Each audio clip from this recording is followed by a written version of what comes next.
आज मैं हिंदी में पाठ वह देश कौन सा है पढ़ाने जा रही हूँ। इस कविता के कवि पंडित राम नरेश त्रिपाठी जी हैं।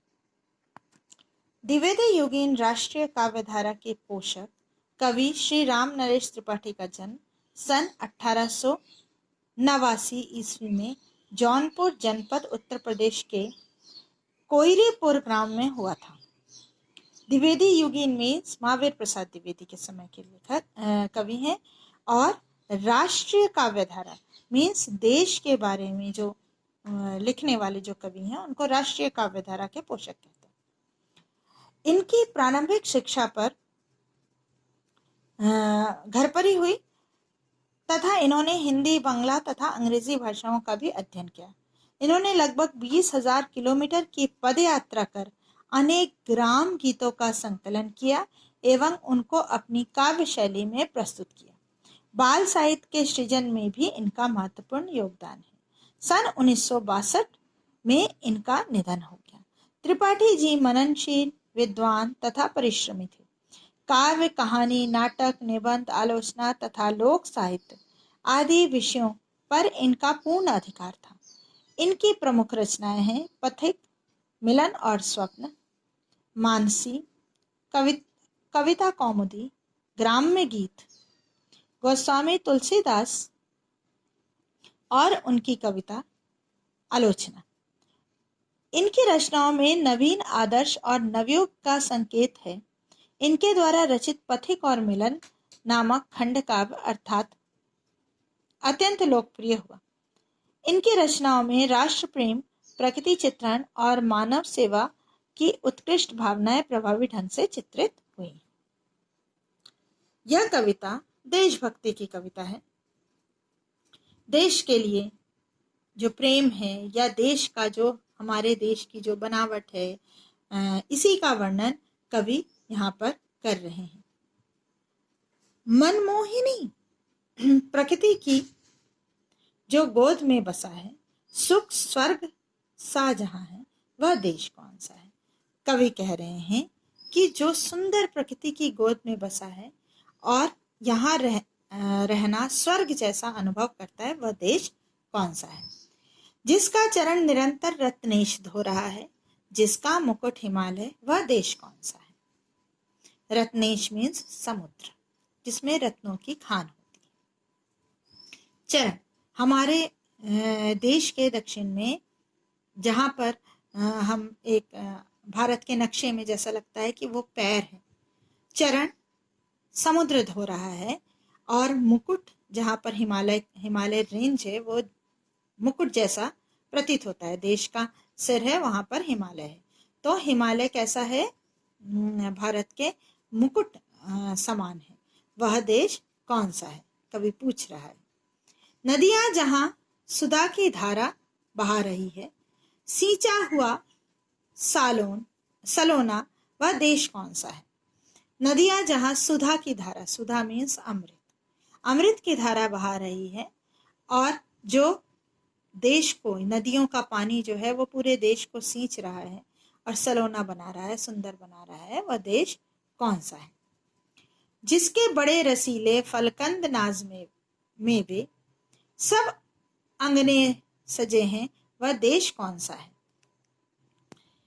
हमारे देश में कई प्रकार के फल, फूल, मेवे सभी कुछ भारी मात्रा में उत्पादित होता है क्योंकि यह एक कृषि प्रधान देश है।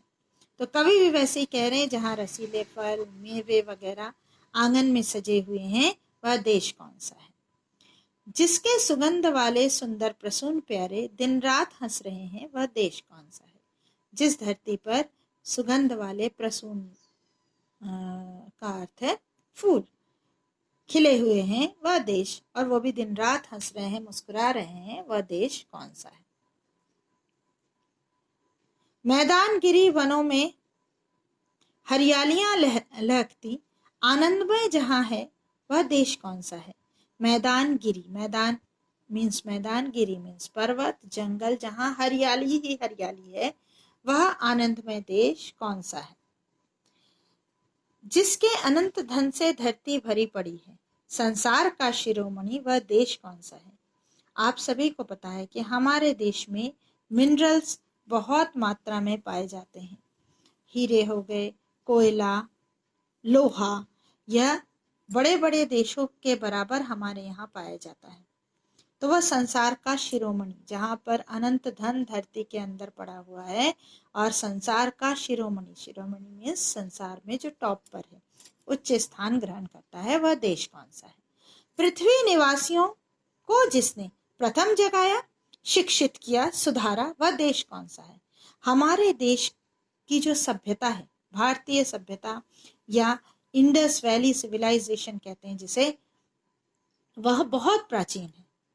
हमारा देश जब हमारे ऋषि मुनि सुशिक्षित थे, पढ़े लिखे थे, तब बाहरी देशों में लोगों ने पढ़ना लिखना क्या होता है ये भी नहीं जानते थे। तो कवि कह रहे हैं कि पृथ्वी के निवासियों को, पूरे पृथ्वी के लोगों को जिस देश ने जगाया, शिक्षित किया, सुधारा, वह देश कौन सा है? छोड़ा स्वराज तृणवत आदेश में पिता के, श्री राम थे जहां पर, वह देश कौन सा है?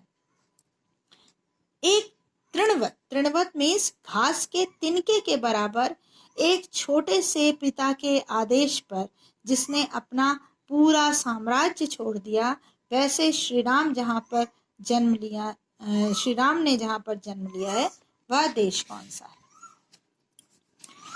निस्वार्थ शुद्ध प्रेमी भाई भले जहां थे, लक्ष्मण भरत सरीखे, वह देश कौन सा है?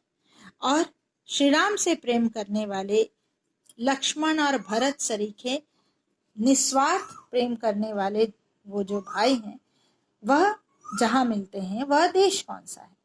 निष्पक्ष न्यायकारी जन जो पढ़े लिखे हैं, वे सब बता सकेंगे, वह देश कौन सा है? इन्हीं पंक्तियों में कवि कह रहे हैं कि जो पढ़ी लिखी जनता है हमारी, न्यायकारी है, निष्पक्ष है, वह सभी बता सकेंगे कि वह देश कौन सा है। 40 कोटि भाई सेवक सपूत जिसके, भारत सिवाय दूजा, वह देश कौन सा है? तब हमारी भारतीय जब ये कविता लिखी गई तो हमारे भारत की जनसंख्या 40 कोटि रही होगी। इसीलिए कवि कह रहे हैं कि 40 कोटि सपूत जिस देश के हैं, वह भारत के सिवाय दूजा देश नहीं हो सकता, वह देश भारत है।